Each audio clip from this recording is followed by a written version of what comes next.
So I wanted to talk a little bit about when you contact us, schedule that initial meeting. Tell us a little bit about the things that go on in those 2 to 3 weeks before they come in, because sometimes that can be an intimidating process just to have somebody come into our firm. Right. It can be intimidating. I think once you come in and you get to know us more, you'll find out real quickly that we don't take ourselves too seriously. We absolutely love what we do. We're passionate about what we do. But again, we try to just speak in English. We try to help people understand what we do and break down those barriers as much as possible. The checklist that we send out for document requests prior to is long because we can really accomplish whatever you're looking for from a planning standpoint. And so we try to get as much information as we can up front, but at the same time, we don't want that to be a reason people don't come in. We don't want people to be concerned about it. And if they aren't, we absolutely tell them, just come on in. We can make it, we can make it a conversation. Mm-hmm. Great. Recently, you and I had sat down with a couple that reached out to us. They wanted to sit down. They've never met with a financial advisor or wealth management firm before. Let's talk a little bit about that conversation, some of the questions they asked, how we interacted, kind of to break down the barriers of that first meeting. Yeah, absolutely. So they came in, and as you mentioned, first time meeting with anybody.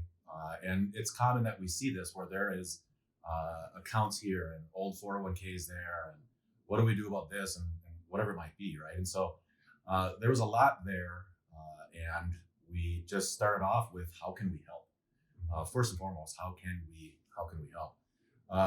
And then we really took it from there. It was more about just where are you now? Where do you want to go? How can we best help? And where can we add some efficiencies? There was another component to it, though, right? We talk about the technical side of planning, but then the emotional side. This particular couple, there was an age difference between the spouses. Mm-hmm. And the gentleman wanted to make sure that if something happened to him, that his wife was taken care of. And that's absolutely what we do. It's a big part of what we do, is helping the surviving spouse navigate life after a traumatic event like that. And most of the time what we do see is one spouse handles the finances and the other spouse has tried to understand how to pay bills and the logistics of it. But realistically, until that happens and they're thrust in that situation, it can be confusing, and we're here to help. And so that conversation was about the technical side, but also the emotional side. We left that meeting with an understanding that I think that we can help. I think that they felt that we can certainly help. So safe to say, pretty certain that that first meeting, we're not going to talk about products. We're not talking about that sort of things. We are really talking about getting to know who this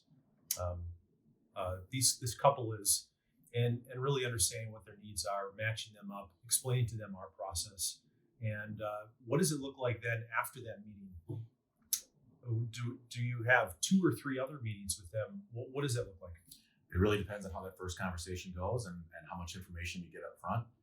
But yeah, once we have the information we need, we're going to work together behind the scenes to figure out the best course of action going forward. The second and third meetings are really about, did we hear you? Did we understand you? Did we get it right? Because the planning that we do is only as good as the inputs. And so it's really important, obviously, that we understand what people have told us and shared with us.